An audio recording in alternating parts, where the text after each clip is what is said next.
Hey, Pretty Girl Club. Welcome back to the Exotical Storytime series.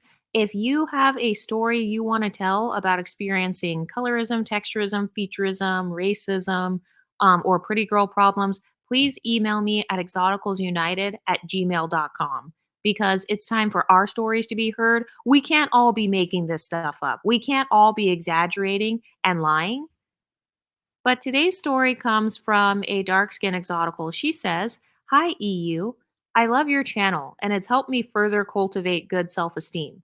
I've gone back and forth on whether or not I should write this email, mostly due to exotical guilt, I guess.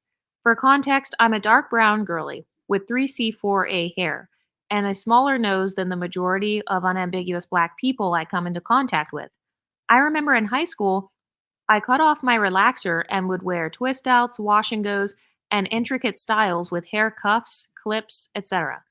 Almost daily, I would be asked if I was mixed, what I did to make my hair curly, etc.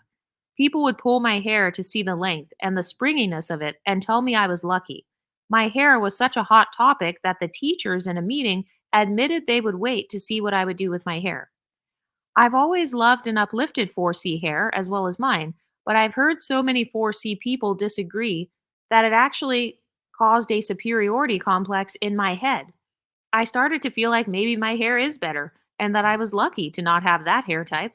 I'm 21 and I have an unambiguous dark skinned black male boyfriend who also tells me I'm lucky to have my hair. He has a 4C texture. And this is exactly what I'm saying. Like, if you're constantly complaining about how your skin tone sucks and your hair texture sucks, then yeah, it is going to make other people be like, oh, wow, I'm glad I don't have your life. Damn, sucks to be you.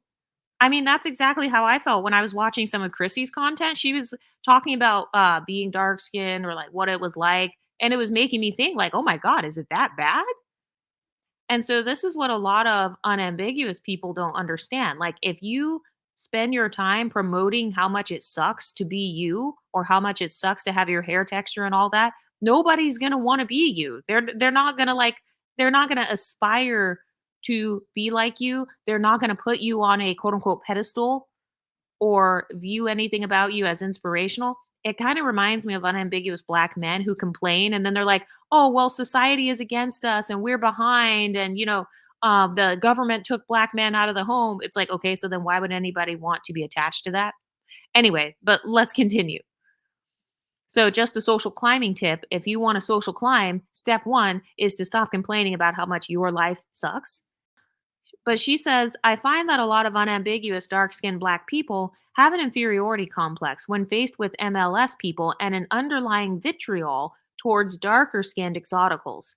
I had a guy who was about the rapper T.I.'s complexion try to flirt with me by mocking the fact that his cousin standing next to him is very light skinned.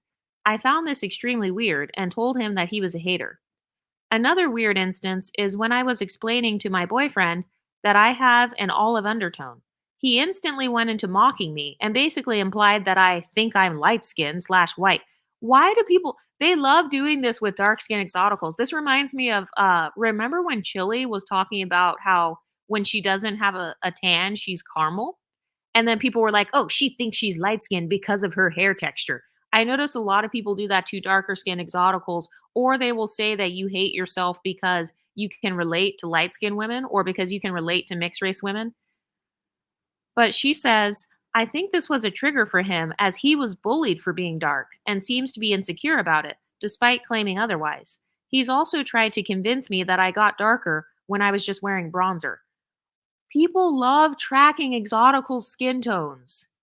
Has anyone else noticed this? It's usually unambiguous, monoracial, dark skinned black people that will track your skin tone. They'll track your hairstyles. They'll track your hair texture. They'll track your makeup shade and purchase the same makeup shade as you, even if they're not the same makeup shade. But let's continue. She says, in conclusion, I find it hard to relate and truly connect with unambiguous black people because of the inferiority complex that they harbor. It actively goes against my pride as an African woman and makes me extremely uncomfortable. Anyways, I hope this was coherent and thank you for reading. But what do you ladies think? Are you a darker skinned exotical? Are you a dark skinned mixed race woman? Are you do you have like some sort of Ethiopian background or something like that? Do you have any features about yourself that are different than unambiguous West African features?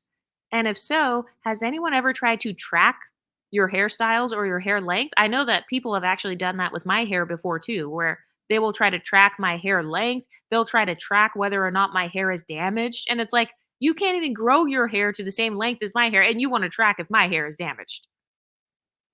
Anyway, what do you ladies think? Let me know in the comments section, and I'll talk to you next time. Stay pretty, ladies.